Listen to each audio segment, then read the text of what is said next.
私は何のために生まれてきたんだろうかとか、どうやって生きていくのか、生きるっていうのはどういうことなのか。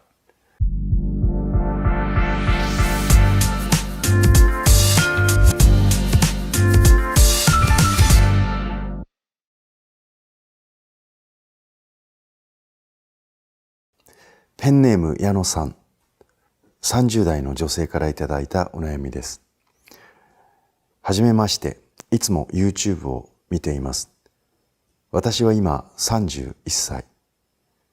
20歳の頃から風俗でお仕事をしています。つい最近、なんで私は生まれてきたのかと思い、答えが見つかりません。私の両親は、私が9つの時に離婚し、その後、母が育ててくれました。高校には行けましたが、2年生に上がる時にお金がないから、このまま学校は続けられなくなり、停学、その後、水商売で働くことに。うちの家は貧乏なので、母にお金という面で親孝行をしてきました。私は兄がいて、その兄が警察にお世話になり、また母に暴力を振るっている姿も見てきました。ちなみに父も暴力を振るう人です。そんな母だからこそ、私だけは負担にならないようにと風俗の世界に入り、母に仕送りをしていました。でも母はもともとギャンブルが好きだったみたいで、私のお金のせいで金銭感覚が狂い、お金がなくなると私へお金の催促の電話をしてきました。私がまいた種だからと最初は我慢していましたが、私も限界が来てしまい、母とはそれきり疎遠です。私はこの風俗に働き始めてすぐうつ病になり、自傷行為をよくしていました。そして何年かしてゴミが捨てれなくなり、字が汚いから書けなくなり、違う精神科に行くと強迫性障害と診断され、今も薬を飲んでいます。減薬は失敗しています。この薬の副作用か精神を安定させてくれるのですが、その代わり物覚えが悪い。これはもともとかもしれませんが、頭が悪いんです。今まで中学の時の初恋の人に振り向いてほしいがために、母の財布からお金を取り貢いで、好きになる人はみんなお金で利用されます。それなのに人に依存し、将来何をしたらいいかわからず、風俗で働いています。もう考える力も、自分がどういう人間なのかもわかりません。最後になりますが、風俗の仕事をしている理由は、今は借金返済です。長文、乱文につき申し訳ありません。お釈迦様のお弟子さんの一人に、アンバパーリという方がありました。アンバパーリは女性のお弟子さんです。アンバパーリは遊女、今でいう風俗嬢だった人です。最終的に非常に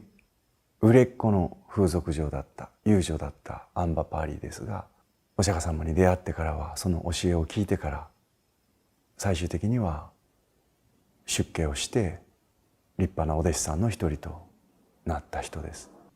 アンバパーリーには、またアンバパーリーを慕う女性のお弟子さん、信者さんがとてもたくさんいたというふうにして言われています。私のいるこの福厳寺にも、かつて赤線と言われた風俗街に建てられた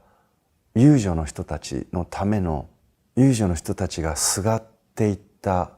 お堂の一部が別のお寺から移築されて建っています。現代でもいろいろな理由から風俗で働く人っていうのはいると思いますけれども、昔の日本では本当にその貧しいということがゆえに、子供が年頃になるとそういった今でいう風俗のお店に売られて、そこでもう人質のように囲われて、そして一生涯そこでもう最後は病気になってボロボロになって死んでいったと。でそういう人たちも自分の肉体はそうなっても、最後の最後自分の精神だけは何とか保っていたいということで、多くの遊女たちが仏様にすがったり、心の拠り所として頼っていったお寺っていうのもあったりします。インドに行きますと今でもカースト制度、身分制度がありますから、あるその村に生まれた女の子たちは、その子がどんなに努力をしても、どんなに一生懸命生きようとしても、そこから逃れることができない。そして一生男性の性のおもちゃになるという宿命を背負って、もう30代も後半になれば70代80代のおばあちゃんかと見間違えるほどの風貌になってしまい、最後はもう病気で痩せこけて死んでいく。そのような生活から抜け出せない人たちも今この世の中にもいらっしゃいます。さて、矢野さんの問題は何かというと、もともと家庭の事情があったり、お父さんお母さんのことがあったり、いろんなことがあって、もう10年ですか、10年近く風俗で働いている。で、この10年間の間に矢野さん自身にさまざまな麻痺が起きているということ。体の感覚の麻痺、心の感覚の麻痺。そうですね、風俗で働いていれば食っていくためとはいえ、毎日好きでもない男性と関係を持つわけですから、その嫌悪感とか心地悪さとか、そういったものを麻痺させなければ働けないですね。そしていつの間にかそれが当たり前の習慣となっていく。お客さんの中にはもうこんなことを仕事辞めたいと思わせてくれるような人もいれば、逆にいい人もいるかもしれない。いろんな人がいると思います。けれども、どちらにしても今の環境の中で何らかのやりがいと楽しみも見つけて、そしてもともとは嫌な感覚であった感覚に蓋をして仕事をしていかなければ、それを続けていくことができない。で、一番大きな問題は今の感覚麻痺だということを言いましたけれども、私たちの人間の心には、脳には、何かこういうことをしてはいけないんじゃないかとか、こういうことをしたら気持ち悪いとか、こういうことをしたら嫌だという自分の行いを監視する機能が備わっています。で、それがあるがゆえに危険を避けたり、自分がより良い方向へ進んでいくということができるわけですね。で、これが麻痺してしまうと、その自分の言葉、自分の行い、自分の生き方に狂いが生じたとしても、それをおかしいと、これは嫌だということを思えなくなっていってしまうんです。思わなくなっていってしまうんです。私たちの体にはたくさんの感覚受容器というものがついています。センサーですね。熱いものにされば熱い、冷たいものにされば冷たい、何か尖ったものを足で踏めば痛いってなります。そうやって瞬間的に自分の危険から守ろうとする、そのような機能があります。それが体の持っている知恵です。ところがこの感覚麻痺が体だけではなくて心にも起きてくるとどうなるか、自傷行為が始まるんです。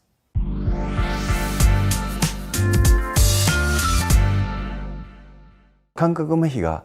体だけではなくて心にも起きてくるとどうなるか、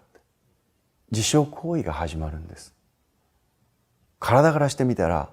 最も、命からしてみたら最も脅かされる、その命を脅かされる行為を自分で自分に行うんです。これは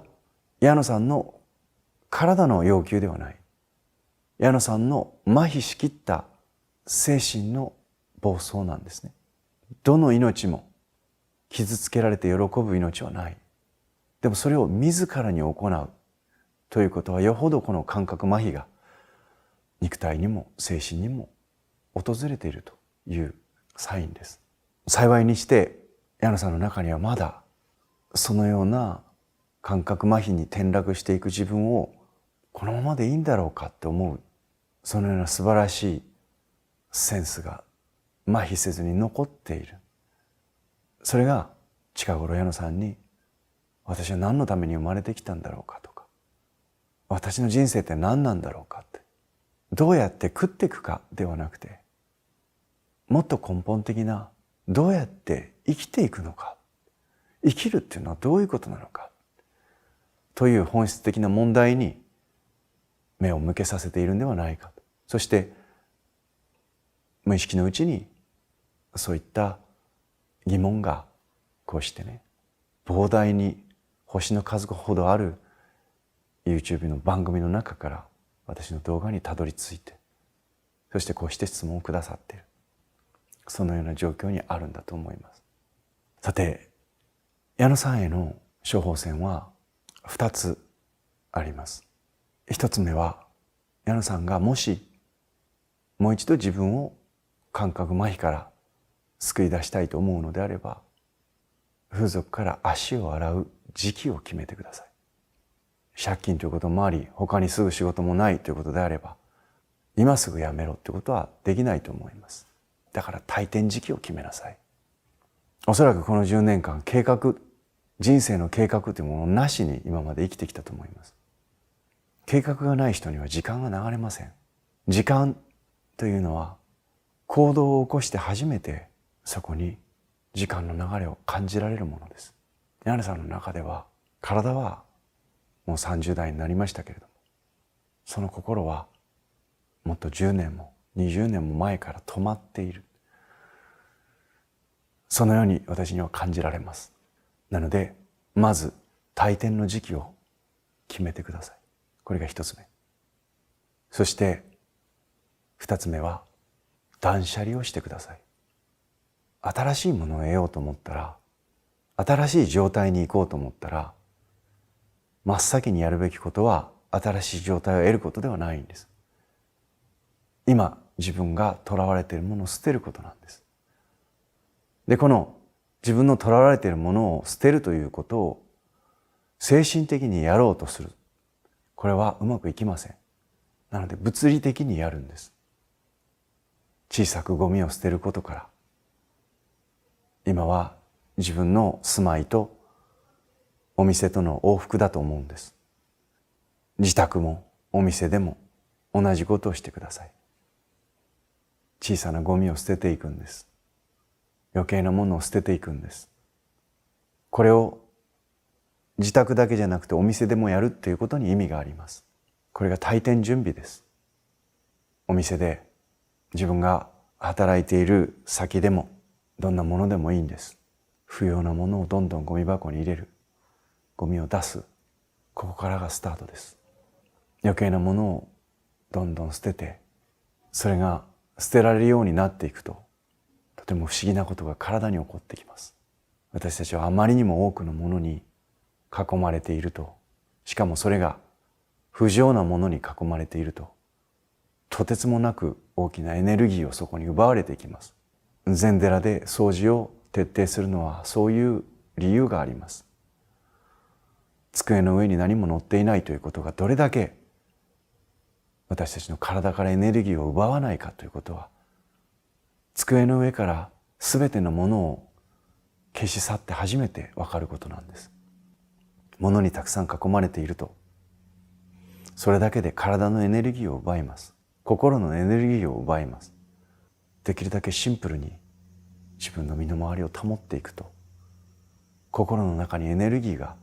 湧き上がってきます。そして体の感覚が戻ってきます。断捨離していけないのは、私たちの体を健全に保つもの。例えば良質な食べ物であったり、良質な人間関係であったり、良質な情報であったり、人間の心と体を作っていくものは断捨離してはいけません。けれども、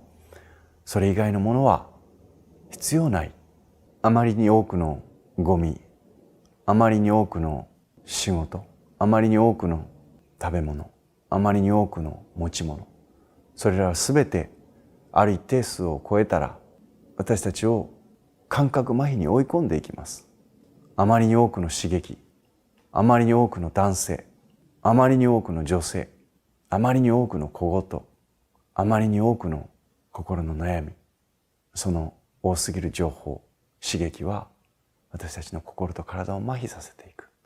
だから断捨離を進めてください。自分の家が片付けられなかったら、自分が関われる自分の場所以外のところ、それがお店であっても、実家であっても、近所であってもいいんです。とにかく自分が自分の体に今まで積み重ねてきた行いを別の行いで塗り替えていく。その行動パターンを塗り替えていく。そこからしか次の一歩は始まらないんです。退店の時期を決めてください。ランダムでいいんですよ。適当でいいんです。そのはっきりわからない、いつになったら借金が返せるかわからないからじゃなくて、ちょっと頭を絞って、なんだかよくわからない細かいこと、難しいことはわからないけれども、この時期にやめようと。そしてその時期に向けて断捨離を進めていくんです。これが私からの処方箋。実は風俗関係のお仕事をなさっている方からのお悩みは、矢野さんに限らずとてもたくさん私のところに届きます。年齢を重ねれば重ねるほど体も老いていきますしね、風俗嬢としての商品価値というのは減っていきます。お釈迦様のお弟子さんの中で立派に名を残したお弟子さんの一人としてアンバパーリという遊女がいた。これはひょっとしたら多くの人にとっては驚きかもしれない。この遊女は最終的に精舎というお坊さんの修行道場を寄付したり、いろいろな貢献をお釈迦様の教団に対してもなさったというぐらい仏教史上に名を残したお弟子さんです。でも元は遊女であったと。人生を変えていくというのに一番いい時期というのは常に自分が決意したその時、今なんですよ。この今という瞬間は何度でも来ます。いつからでも生きている限りは今という時間が矢野さんに訪れます。どうぞまず第一に風俗から足を洗うという時期を決めてください。そしてどんなものからでもいいから断捨離を始めてください。断捨離をやっていくうちに矢野さんの心の感覚がどんどん戻ってくると思います。矢野さんの体の感覚が戻ってくると思います。そして嫌だと思うことが嫌だと思えるようになったら閉めたものです。その風俗の雰囲気、自分が今のままでは嫌だと、ここには自分はもう長くはいたくないんだという感覚がおそらく自分の体の欲求として、自分の心の欲求として強烈に戻ってくると思います。いや、そこをやめて食べていくことができるのかという怖さもありましょう。でもそれを超えて新しい世界に行きたいと時間が流れ出すと思います。時間が流れ出すはずです。また苦しくなったらいつでもメッセージをいただければ、お答えはできないか、すぐにできないかもしれませんけど、必ず目を通して読んで、私もお祈りしてます。私にできることは祈ることしかできませんが、この複言寺の力、矢野さんの新たな人生に向けての一歩を一生懸命お祈りしています。きっと大丈夫。頑張ってください。